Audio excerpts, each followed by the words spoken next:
Hey everybody, I'm Yvonne with Back to Earth Creations, and in this video I want to show y'all how to make this leaf pendant. Now, something that has been a really big challenge for me in leatherworking these past few years is I'm recovering from hand and wrist injuries, and cutting out leather, thick leather especially, is very, very difficult for me. But with a friend's help, we have found a way to work around that. So let's go ahead and get started.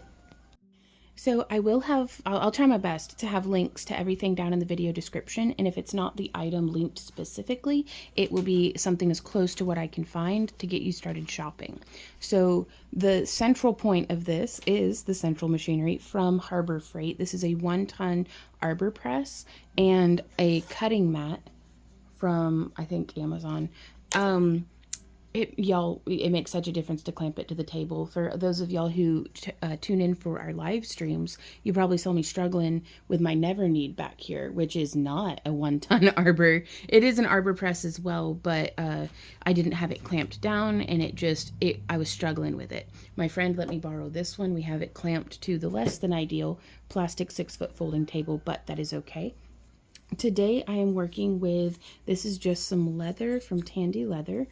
And this is about a 9-ounce, so it's pretty dummy thick.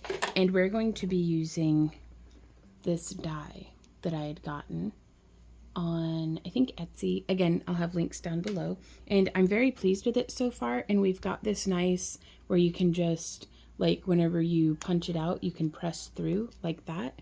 And now something we had a lot of questions about. I've repositioned the camera, so hopefully y'all get a better view. Something we had a lot of questions about was whether or not we should wet the leather first. Now, that's kind of, there's pros and cons to it. So if you want to get it wet before you get started, I do like to use this continuous mist sprayer, just because it's nice and easy.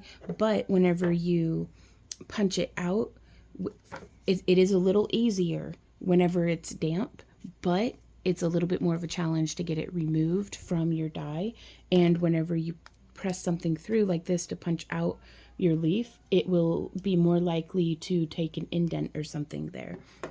So, which on this design, we end up putting a cabochon there anyways, so that's not a huge deal, but it is something to be aware of. So we're going in dry today, and I'm going to start by lining up our, well, let's get this sticker off the back. There we go. And now, and this is just vegetable tanned leather. You could use a variety of different materials. And y'all, I have done this on very thin leather as well, like a 3 to 4 ounce, compared to the, what was that, 8-ounce that we're using today? Or this one's even thinner still. That was, I don't even know. But yeah, you can do this on different thicknesses, and it's actually a little easier on the thicker pieces. But I'm going to be having my beautiful husband helping me today. He's going to be cranking my lever for me because it hurts my hands, because again, getting over that hand and wrist injury. And so what we're going to do is I've just lined this up, and we are going to place this here. And let me scooch the tripod just a smidge, and perhaps we can zoom in. Will the camera hold? Yeah, that's good enough, I hope. And all right, baby, I'm ready. Fingers. Yeah. And so I want to have the center of our arbor shaft lined up over, and he's gonna press. Okay, let's go. There it goes. You can feel it when it cuts through. Let's move to the next spot. There it goes. Now, whenever we do this, I think about that Tandy Leather clicker, the 5-ton clicker that's like intended for this. All right, I'm ready. And, you know, have hopes that one day we can get that without having to like take out a mortgage or something. All right, baby, let's do this corner again. There we go. Ah, and you can see, as easy as having my husband do all the hard work, our leaf has come out, and we can use our pen here, to just push through to remove it. Now you can see how it dented it just a little, but that's all right. But look at how crispy and clean that came out. We've got a little bit of hairiness, like the stragglers there on the tips, but we can go through and clean that up with some scissors. So let's move over to my work area, and we will get this turned into this. And again, if it was wet, that mar would be a lot worse. Do you want to do one wet? If you want. Sure. Where did I do it in my spray bottle? Oh, and the great thing about this too, you guys, is with the different styles of dyes, like we had gotten different sizes and different shapes. Let me zoom back out. Like all of my scrap leather, I can now cut earrings and stuff out of. And I have used my Cricut to cut out leather in the past, but y'all, it's a headache. It ruins my mats because all of the fuzzy wuzzies on the back of the leather. My blades are for crap, and then I end up having to do a lot of it hand cutting out anyways. So I very much prefer, so far, this method. There's no way you're doing that thick of leather on a Cricut. Yeah, and also, yeah, very, very limited. I may have been able to pull off a 3 or 4 ounce on the Cricut, but not this dummy thick stuff. So to get it wet, we're just going to mist it, and we're going to let it kind of soak in. Sometimes you need to rub it around. Ooh, that way it doesn't just puddle. See that soaking in? It's like watching paint dry almost. But I mean, it does start to happen pretty rapidly though. And just like that, let's flip it over and do some on the other side. Yeah, going and dry, you're able to just like get right to it. But with this, you have to let it soak in a little bit. That way it can permeate down into the fibers of the leather. And that's going to make it a lot more malleable. I'm going to do the top side again. And I'm doing this in real time so that y'all have an accurate idea of how much time this takes. Which I feel like is not very much at all, because if I were doing this by hand, like how we did in a recent live stream, it took me 2 hours to make this one. And I don't think I'd still be cutting out my first leaf. All right. That's feeling pretty good. We could also have submerged it in like a sink or bin of water and held it under until the bubbles stopped, and then taken it out, let it dry a little bit. But whatever your preferred method, this is it wet. And I'm just gonna be wasteful and line it up like that. All right, baby. Let's start on the tip this time. All right. And it felt like it went through here. There we go. There. There we go. And there. Oh, that was so satisfying. This back corner. Okay. There? Mm-hmm. Well, let's check it. We need to do this tip. It didn't cut through quite all the way. But yeah, oh my gosh, our fingers will be safe if we're able to get one of those tandy leather. So there we are, just like that. It's cut through now.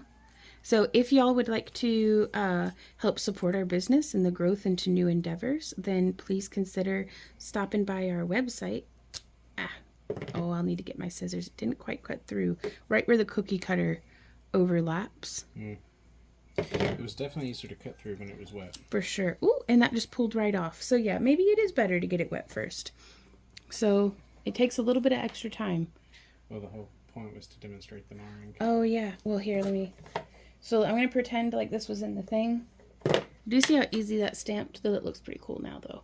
But so again, with it being wet, it's a little bit tricky, but you can also go in with like an awl or something and kind of like wedge it up and out of the cutter. So if you want to help support the channel and the growth of our business, please do consider signing up for our free newsletter at backtooearthcreations.com.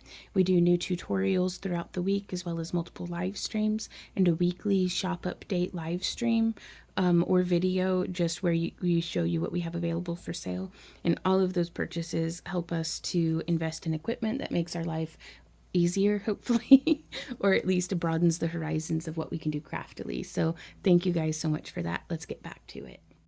But yeah, so here you can see we have been doing quite a bit with different sizes of those dies. and different leather types. I think these are very cool using, I believe this is a chrome tanned leather. If it's not chrome tanned, then it's at the very least barrel dyed veg tanned. But it's been a while since I'd gone leather shopping, and so I don't remember what it was that I had gotten. But just taking pieces out of my scrap bin. So here I'm going to be using a ceramic swivel knife, and it's nice that our leaf is already a little wet. And I'm just going to start by doing some basic veining, just kind of down the center like that. Maybe zooming in might be helpful. I'm always cautious. Zooming in can either be a help or a hindrance, but I'm going to try my best to stay in frame. And then, and you could use real leaves as reference or whatever. And so I'm just coming in and doing our little lines and veins. And you could be as ornate or as simplistic with that as you like. So we're going to put that back away. And now the next step that we can do is with this pear shader. You can see it has that texture on there, and I really love that because it leaves just a little bit of something behind. And this is quite possibly going to be very loud, so if you're wearing headphones, I am going to try in editing to bring the volume down, but I'm going to be hitting stuff with a hammer, y'all.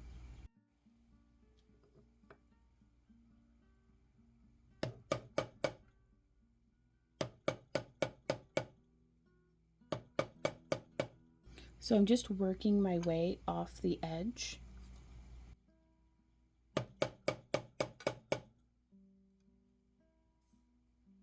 And hopefully you'll be able to see here.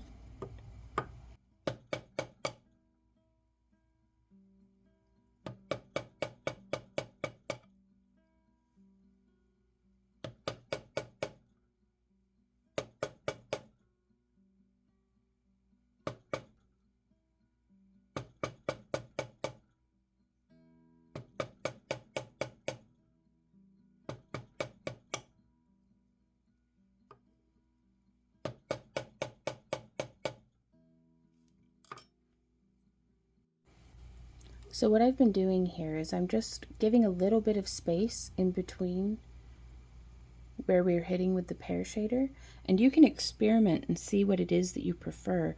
But I really love, you can see how it spreads and kind of compresses and pinches the leather down just a little, as opposed to that nice even edge. But just going through and doing that little bit of veining and texturing, it kind of adds a little something else to it. So I'm going to continue on the other side.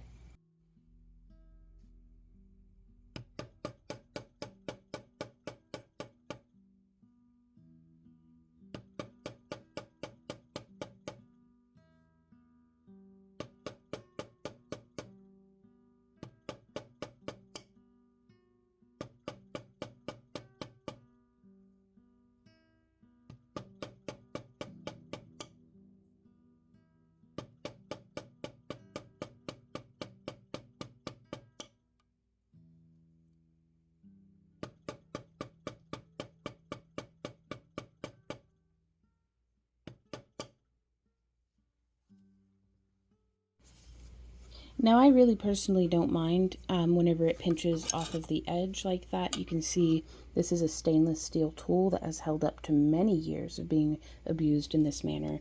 Now some of the tools that I'll find that, because this was probably, oh, well, it is one of the, let's see, one of the craft tool, P213. There are some pardon me, there's some tools on Amazon and Temu and things like that that look just like this, but they are made out of like aluminum or something, and if you hit it on your work surface, your marble tooling board at all, it's going to compact and you're going to lose that texture. So there are some tools that are very worth paying. You get what you pay for. So it may seem like, why is this one twice as much? And it's like, well, because it may last you, years and years, whereas the other one might get you through a couple of projects. And really, if all of that starts to come off, then it just becomes a smooth pear shader. So it's not the end of the world, but quality tools is going to get you quality results. But you can get good results with subpar tools. It's the poor craftsman who blames their tools. So I try to not be like, oh, you need the fancy ones, but also sometimes it's really nice that, when your tools stay sharp, or whenever they hold together, or whenever they hold their textures, that is really nice. So that's something to keep in mind when you're shopping. Alrighty, so we have a couple of different tools. I have a hole punch, and it is the smallest punch that I have. It's a 1/16 of an inch. This is another instance, you guys, where what you pay for is what you get, because I've gotten some really affordable punch sets off of Amazon before, and they last like 3 hits before they buckle in this part of the, where there's like that little cutout where your hole punches would extrude. It would just buckle, and I was so I was so disappointed because I was teaching a class. That's why I bought a whole bunch of cheap hole punches, and I may as well have just like thrown money away, because like after they buckle, they weren't good for anything. So that being said, here we have some wire snips, and as a wire wrapper, I love the cheap electrical wire snips. These were not from the crafting department. They were from the hardware department for like doing like soldering and like cutting wires like that. So it's very, very flush, and you can see the state of these plier jaws. And I've been using these on just about everything, up to like 12 gauge wire for a few years. And now copper, I don't use it on my spring steel. I have separate nippers for that. And then here is one of the cabochons that we're going to be using. This is selected from our stock that we keep available for sale at backtoearthcreations.com. So if you want to get your hand on some good quality materials, I would recommend there. And then also, we have one of these little alloy bales from Amazon. Links in the video description. And then bent nose pliers, but just something to be able to handle the wire. And this is 22 gauge wire in a titanium tone. This is copper core that's been covered in a clear enamel after it's been silver plated and with that titanium tone. And it's non-tarnish, y'all, which is my favorite thing ever. So something that we can do here, let me see if I can grab. So just to show you, this is the edge of a leaf that we have done nothing to, and it's blurry, but that's okay. We can figure this out. This is the edge of a leaf that has been tooled. So you can see it's still pretty thick. It's tapered a little bit more in spots, but we have the option of using a push skiver or scissors to come through on the back side and thin down those tips even more. This one I did with scissors, and you can see it's okay. It's all right. This one was also a hand cut out. I tried to use the thing like the die with my other arbor, and it just was not working, so I ended up just using a hole punch in between the little leafy parts, and then anyways, so let's see how to use that. So this is the tool. It looks a lot like an edge beveler, but it's about a 1/4 inch wide in its jaw. So from here, what we're going to do is we're going to take our tooled leaf, and I'm going to fold it over, and I'm going to push away from me. And do you see how it just scrapes that down?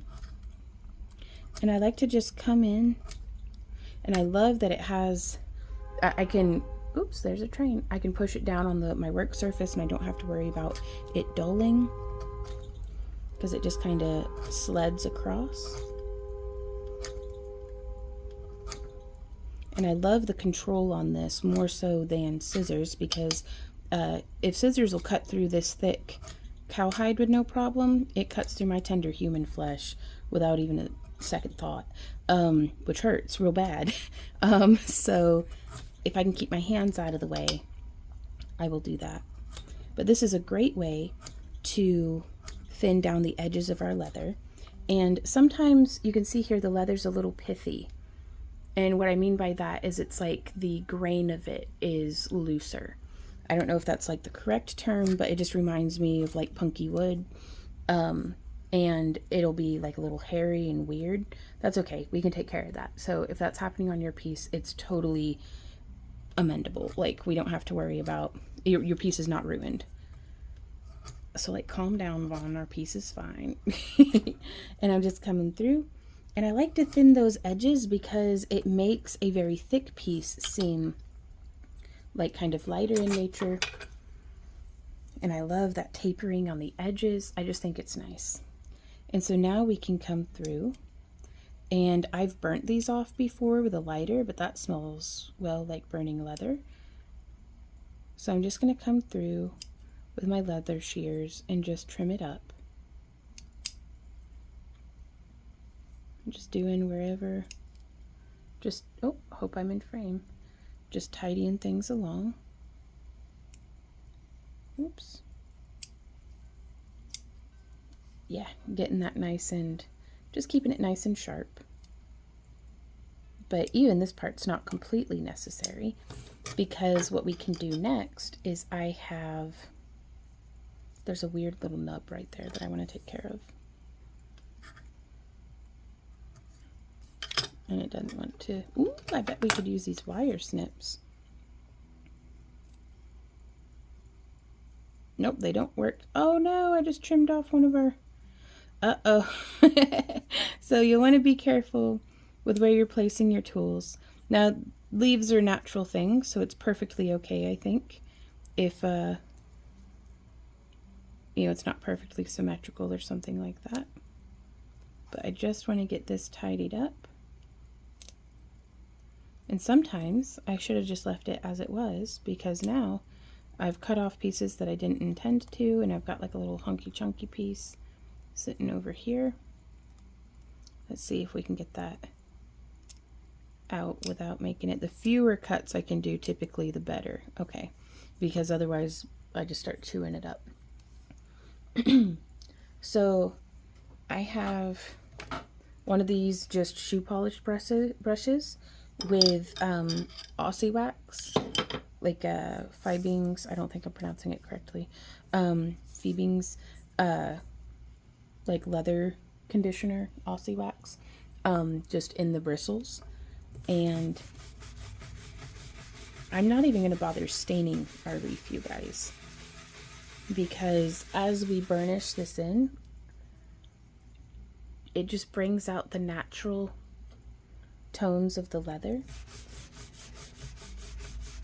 And the waxes in this are going to help bind all of those little hairy bits. And this is going to keep our leather soft and supple. Now you could choose to stain, you could do all sorts of different things. You could dry brush with some metallic acrylic paints, gives a really cool effect, especially after all that tooling that we've done.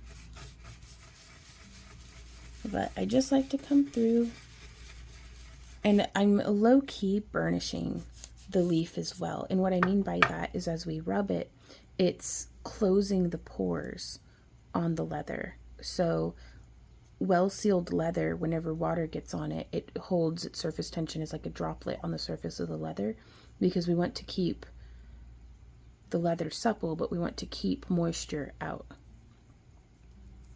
And so there's our little leaf. Oh, these make me so happy. And quite frankly, this is the fun part. I mean, I have fun with every step of the process, but... And then just making sure I'm getting into every little nook and cranny. There we are. And I like to do this step before we move on to the wire wrapping. So now I am going to place my cabochon, and I want to decide which way is its best face. Ooh, I like that right there. But I'm going to keep turning because you never know. Yeah, I think that was its best angle for showing off its flash. So for on this design, I'm not going to do a hole here, here, or here. I'm just going to wrap around those points, but I am going to use this awl. And I'm going to set our leaf down. And I want to do, if there's a hole there, then I want to do a hole here and a hole there. And a hole here and a hole there. Then I'm going to bring it around. And for those of y'all familiar with our channel, like with our wire wrapping tutorials, we're fixing to do a fractal wrap. We could do them closer together. 2, 3, that might be better.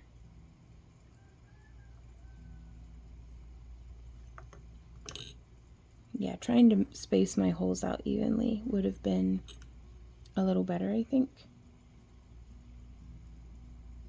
That'll be all right. We'll figure it out. And so, oops. You can see on this one we had a slightly smaller cabochon, and I was able to do the holes through that away. But we'll see how this goes. It's going to be a little weird. Loud noises. Oops.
Okay, so the holes are not equidistant. You will do much better than I did, I'm sure, but this is just proof that it does not need to be perfect, y'all.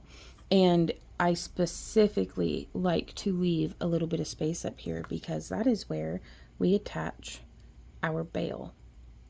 And I'll show y'all how to do that. Now, we're going to do the wire wrapping. So I'm going to pull off about, like 3 feet or so of this wire. That's probably more than what we need, and I'm using a 22 gauge. Pardon me. And this is, we do sell it on our website, but you could use 24 gauge would probably be the thinnest I would recommend, and then as thick as a 20, maybe even an 18 gauge if you're doing a larger piece. It's just my opinion on the matter. And so I'm going to push this through just one of the holes, and then I'm just going to bend it down this way. Oh, you know what we could do? Let's go ahead and just do a little spiral. Now, normally I would use my round nose pliers for this, but they're not right here, and I want to do this right this second. So I'm just going to see if I can do a spiral with my bent nose pliers.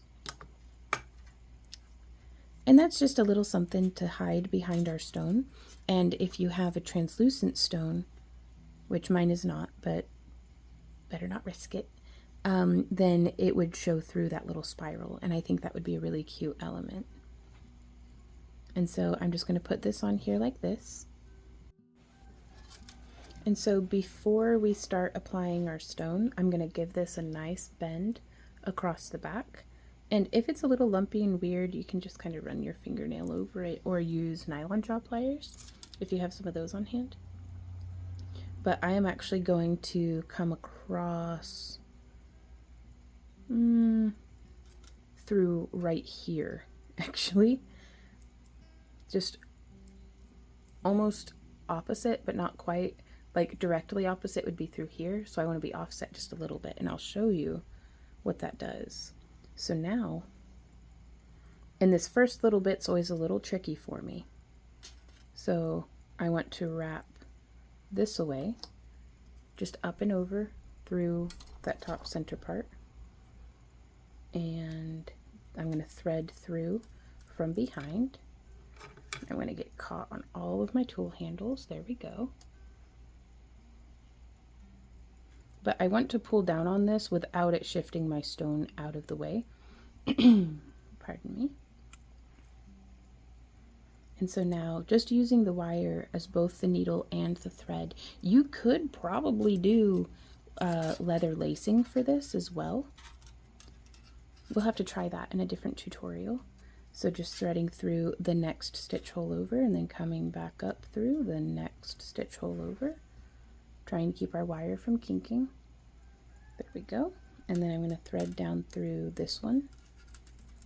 And whenever we've finished, there'll have been 2 wires through each channel. And so now there would have been a hole there, like in our imagination. So I'm just going to come around and we'd be going through that hole there. And then following around, up and through.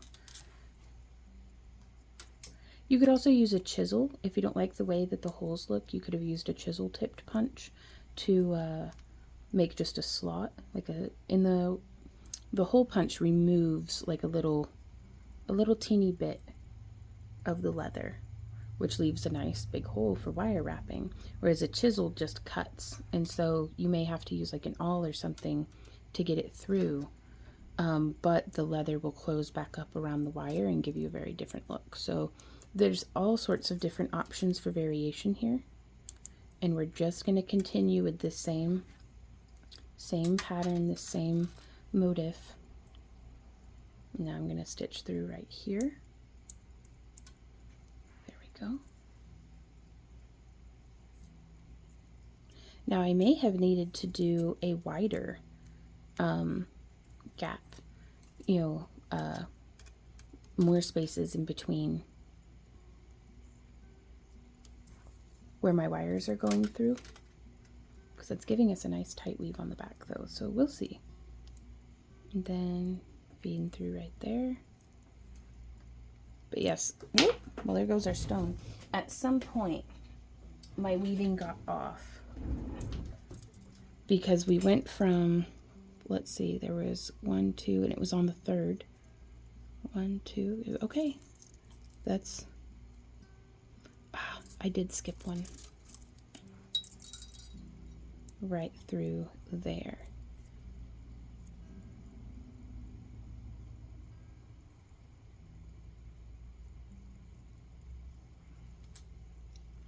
I don't know, this is kind of weird, but we'll figure it out. Having your holes be spaced evenly really helps, I think. Feeding through right here and pulling through. Coming across, we need to go through right here because our last wire was in there, so our next one will be right here. Feeding through, coming around, and feeding through. I think this is our last one.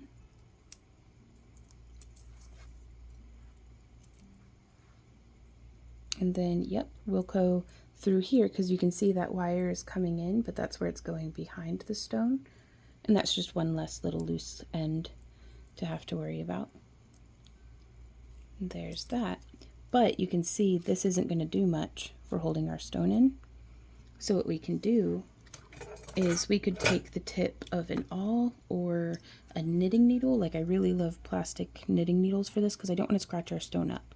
So I'm actually going to use the tip of a mechanical pencil, and I'm going to want to come through. Let's do the bail first, y'all, before cinching stuff down. So I'm just going to hook through right there, those 2 wires, and I'm going to pull up quite firmly, and I'm going to feed through the loop on our bail, and I'm going to hook through, yeah. Now this is a great instance to use our awl to make some space. Watch out for your fingies. So those 2 wires that are coming up through there, I'm just going to press our awl through, and then that gives us a great space. We could also just use a jump ring here, but I wanted to try to achieve this design in as few tools and materials as possible. So if you can see how that came through, and we've threaded through one side, and now I'm going to thread back through the front of our bail.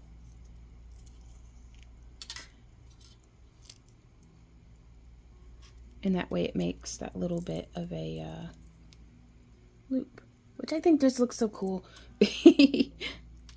And now I'm going to come back down and through, I don't know, maybe here on the side.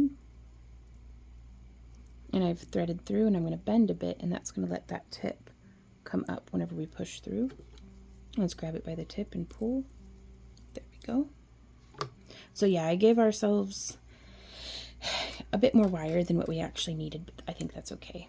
And now I'm going to re-sew through that same spot, and again I'm going to do that trick where we did do that little bit of a bend, and that way we've got something to grab onto.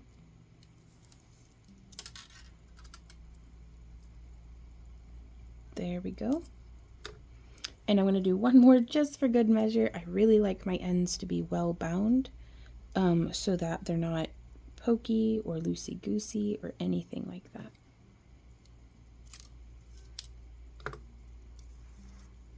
And to keep my wires from stacking on top of each other, I'm going to place my thumbnail over our previously placed wrap, and then that way they end up being side by side, which I think is nice. And now we're going to come in here and we're going to snip, and then we're going to smush to get that little loose bit down. And now I feel very confident in being able to do this next step without undoing any of our wire. Okay, so I'm just going to come in here, and I like to do this on a work surface, like nice and flat, so it's stable.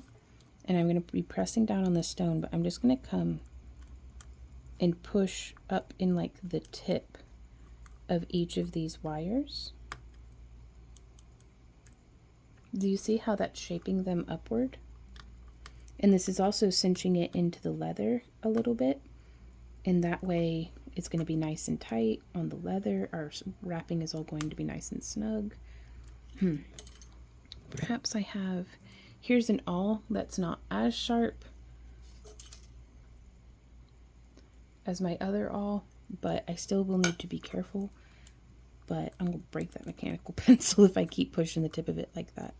But I do prefer like a plastic knitting needle or something. Just be very mindful if you're using a soft stone. You do not want to be scratching it with a metal awl. But just pressing up like that.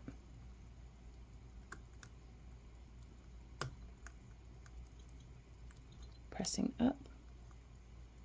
Getting kind of hooked in there.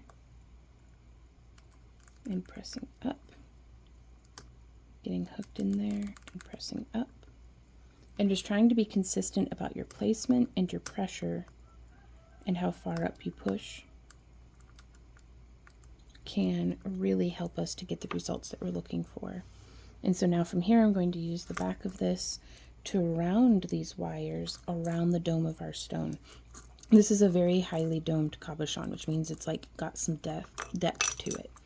So if we used a thinner cabochon, this would have wrapped more around the stone. But now I don't think we have to worry about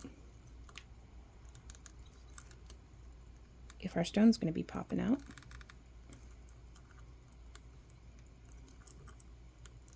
And I think it makes a really nice looking, almost like a Celtic knotwork.